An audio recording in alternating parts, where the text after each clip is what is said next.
జగదంకుర కందాయ సచ్చిదానందమూర్తయే దత్తాత్రేయాయ యోగేంద్ర చంద్రాయ పరమాత్మని.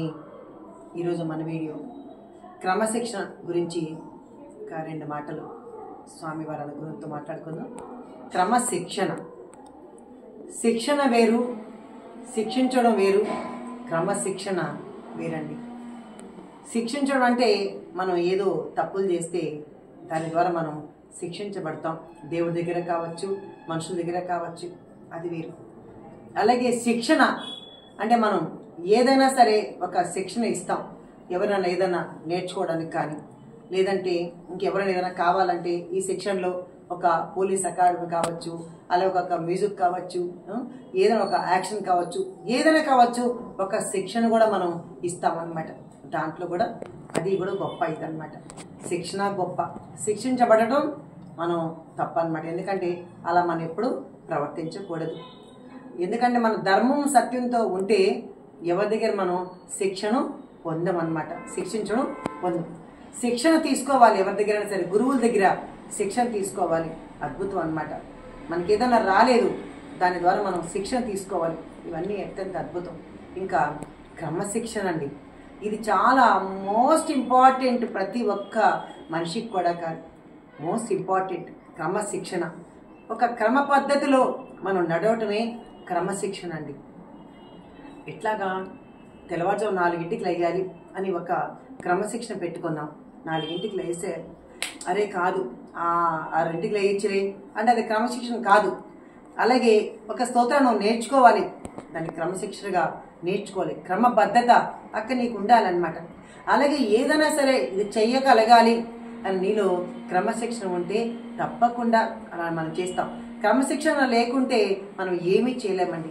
ఏ పని చేయాలన్నా అక్కడ నీకు శ్రద్ధ అవసరం. పలానా చోటు నేను వెళ్ళాలి, క్రమశిక్షణగా వెళ్ళాలి. లేదా మనం ఒక గుంపులో వెళ్తూ ఉంటాం, అక్కడ అది క్రమశిక్షణ. అది నిజంగా మనం ఏదో తమాషగా అనుకుంటూ ఉంటాం. క్రమశిక్షణ ఒక లైన్గా వెళ్ళండి, అది ఒక క్రమశిక్షణకు వెళ్తాం. అలాగే మనకు గుడికి వెళ్తాం, ఒక చెప్పులు బయట ఎక్కడంటే అక్కడ అలా తీసి అక్కడ అట్లా అట్లా వదిలేస్తాం. లేదు, నువ్వు దానికి ఒక క్రమశిక్షణగా ఒక లైన్లో ఒక క్రమ పద్ధతిగా పెట్టు. చాలా అత్యంత అందంగా ఉన్నది. అంటే ఏది నువ్వు చేసినా క్రమ పద్ధతితో చేస్తే అత్యంత అద్భుతమేనండి అన్ని.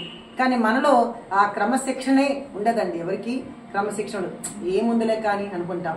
కానీ క్రమశిక్షణతో నువ్వు ఏదైతే శ్రద్ధతో, భక్తితో, విశ్వాసంతో చేస్తావో మనకు అన్ని అవి సక్సెస్ అవుతాయండి. నువ్వు క్రమశిక్షణతో ఏదైనా చెయ్యి, ఆ పని మనకు కాకుంటే అప్పుడు అడగండి. నీకు అక్కడ క్రమశిక్షణ లేదు, ఏదో మనం చేసేస్తాం. ఏదో భక్తి ఒక శిక్షణతో, ఒక క్రమశిక్షణతో చెయ్యండి, తప్పకుండా మనకు అన్ని మంచిగా జరుగుతాయి అన్నమాట.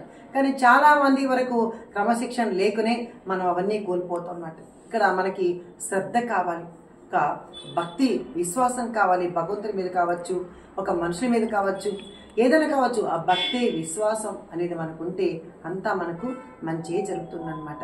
అంటే దీనికి ఏం కావాలి? ముందు చిన్నప్పుడు మనకు తల్లిదండ్రి క్రమశిక్షణ నేర్పిస్తారు. నాన్న ఇదిగో రోజు ఇలా తిను, అన్నం తిను, ఇదిగో చూడు ఈ తట్టలో అన్నమంతా చూసావా, కిందంతా వేసావు, అలా కాకుండా శుభ్రంగా తిను, అది క్రమశిక్షణ.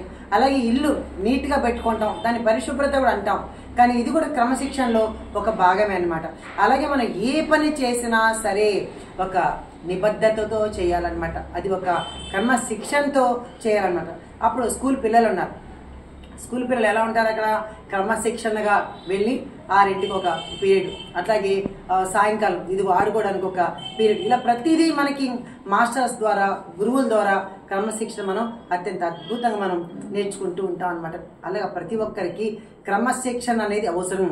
మనం ఏమనుకుంటాం, అదే దాన్ని టైం సెన్స్ అనడం అంటాం అనమాట. టయానికి మనం అన్ని పనులు చేసేయాలి.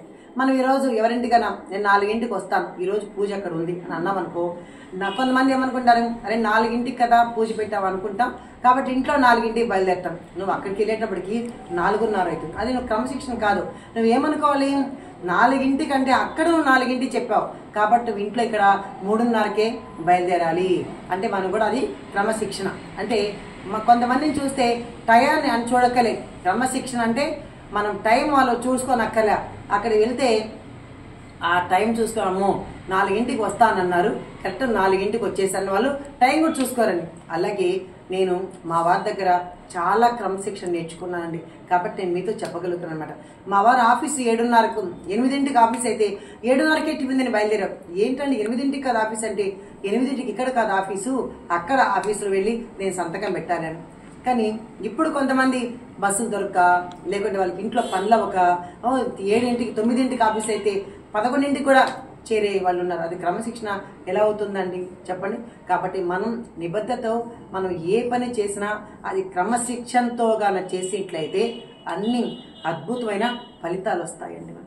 కాబట్టి మనం అందరం కూడా క్రమశిక్షణతో, ఒక భక్తితో కావచ్చు, అలాగే మనం చేసే ఏ దైవ కార్యక్రమం కావచ్చు, ఏ పని కావచ్చు, ఏ ఒక సత్సంగం అనుకున్నారు అక్కడ క్రమశిక్షణ ఉండాలి. అక్కడ సత్సంగం మొదలుపెట్టగానే అందరూ అక్కడ అరిచేసి అట్లా పిలిచారు, ఒకరిని పిలిచారు, సత్సంగ సభ్యుని పిలిచారు, వాళ్ళకి ఎంత గౌరవం ఇవ్వాలి కదా మనం. కాబట్టి వాళ్ళందరి దగ్గర వాళ్ళు వినేదానికి అక్కడ ప్రయత్నించాలి. అరే వాళ్ళు ఏం చెప్తారు, ఏ మంచి మాట చెప్తారు అని మనకు ఒక ఆలోచన రావాలి. కానీ మనం ఏం చేస్తాం, వాళ్ళ పాటికి వాళ్ళు వస్తారు, వీళ్ళ పాటికి వీళ్ళు వస్తారు. అక్కడ అన్నం తినే వాళ్ళు అన్నం తింటూ ఉంటారు, ఇక్కడ పాటలు పాడే పాటలు పాడుతూ ఉంటారు, అక్కడ సత్సంగం చెప్పే వాళ్ళు సత్సంగం చెప్తూ ఉంటారు. అక్కడ క్రమశిక్షణే లేదండి. ఆ క్రమశిక్షణను ఎప్పుడైతే అద్భుతంగా అక్కడ పాటిస్తావో, అన్నం తినే చోట లైన్గా వెళ్ళాలి, అలాగే సత్సంగం చెప్పే చోట అందరూ శ్రద్ధగా కూర్చోవాలి, అలాగే నువ్వు అక్కడ ఏ పనికి అక్కడైతే మొదలు పెట్టావో అవన్నీ నువ్వు అక్కడ క్రమశిక్షణగా చేస్తే అన్ని అద్భుతాలే జరుగుతాయి. కాబట్టి మనందరం 3ంటికి మన సత్సంగం అక్కడ మనం ఒక పెట్టాం క్రమశిక్షణ. 3ంటికి ముందే 2 నిమిషాల ముందే జాయిన్ అవ్వాలి అని ఒక క్రమశిక్షణ పెట్టాం. మరి అందరూ 3:15కి 3:30కి జాయిన్ అవుతారు. అలాగే మనం చూడు, ఆవిడ గొంతు చించుకొని అరుస్తుంది కదా, మనం కూడా కూర్చొని శ్రద్ధగా వినాలి కదా, 1 గంట సేపు భగవంతుడి కోసం అని ఒక క్రమశిక్షణ ఉందా? అసలు మన వీడియోలో ఒక్కొక్కసారి వీడియో కాల్ చేస్తూ ఉంటారు, వాళ్ళు పడుకొని దర్జాగా వింటూ ఉంటారు. అది పడుకొని విన్నా సరే అది మనం కనిపించకూడదు అక్కడ. అది క్రమశిక్షణ ఎలా అవుతుందండి? కాదు కదా. మనమేమో ఇక్కడ ఇలా కూర్చొని శ్రద్ధతో ఇలా చెప్తూ ఉంటే అవతల వాళ్ళు ఏదోలే మనం 3 గంటలకు టైం పాస్ కదా అని వినొద్దండి. ఒక భగవంతుడి మాటలు వినాలంటే క్రమశిక్షణతో వింటే అది మన చెవులోకి ఎక్కించుకొని, అది మనసులోకి ఎక్కించుకొని దాన్ని జీర్ణం చేసుకోవాలి. మన రక్తంలో ఆ మాటలు కలిసిపోవాలండి.